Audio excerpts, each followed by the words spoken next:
आजची पत्रकार परिषद खास करून 4 विषयांवरती आहे। पहिला विषय आहे तो आगामी विधानसभा निवडणुकीबाबत आमची भूमिका, रिपब्लिकन सेनेची भूमिका असणार आहे। त्याचबरोबर काल जे प्रचंड असा उद्रेक नागपूरमध्ये दीक्षाभूमीला आपण पाहिला, त्याबद्दलची रिपब्लिकन सेनेची भूमिका आणि मागणी। त्याचबरोबर सध्या महाराष्ट्रामध्ये अनुसूचित जाती जमातीवरती होणाऱ्या म्हणजे शिष्यवृत्तीबद्दल, अन्यायाबद्दल भाष्य करणं। आणि आज रिपब्लिकन सेनेमध्ये जो प्रचंड लोंढा वेगवेगळ्या रिपब्लिकन पक्षांच्या गटामधून येत आहेत, तर त्यांची आपल्याला माहिती देणं अशा पद्धतीचे पत्रकार परिषदेचे विषय होते।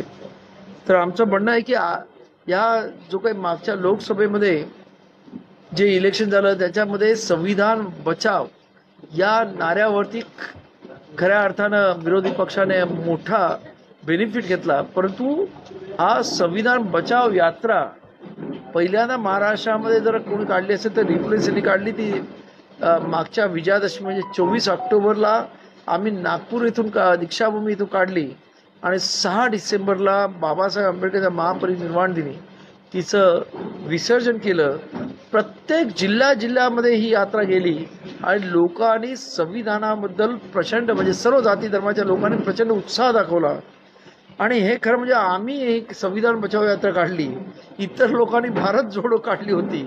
त्यांना तेव्हा संविधानाचे काही विशेष हे नव्हतं, परंतु त्यानंतर हा मुद्दा आमचा मुद्दा हायजॅक करण्यात आला आणि त्याचे बेनिफिट त्यांना मिळाले। पण ज्याने हा संविधान बचाव यात्रा काढली त्या रिपब्लिकन सेनेला म्हणजे त्यांच्याबरोबर असताना सुद्धा त्यांना विश्वासात न घेता किंवा त्यांना कुठल्याही प्रकारे या महाविकास आघाडीत सामावून न घेता या मंडळी हा राजकीय फायदा उचलला आहे असं आमचं म्हणणं आहे।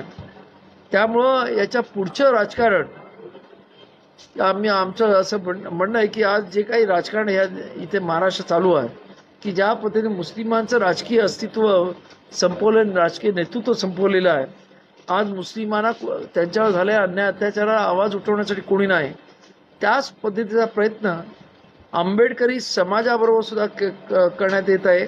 आंबेडकर चळवळीचं नेतृत्व संपवून त्यांना नेतृत्वहीन करण्याचा प्रयत्न या इथे असणारे काही लोक करत आहेत आणि त्यासाठी आमचं आंबेडकर चळवळीतल्या जनतेला, त्याचबरोबर विचारवंतांना, सामाजिक कार्यकर्त्यांना आव्हान आहे की आपण सर्वजण रिपब्लिकन सेनेबरोबर या, आपण या चळवळीला एक भरभक्कम असं नेतृत्व देऊ आणि त्याचबरोबर येत्या राजकीय विधानसभा आणि नगरसेवकाच्या इलेक्शनमध्ये जे आम्हाला अत्यंत सन्मानपूर्वक वागवतील आणि सत्तेमध्ये घेऊन जातील त्यांच्याबरोबर जाण्याचा आम्ही निश्चय केलेला आहे।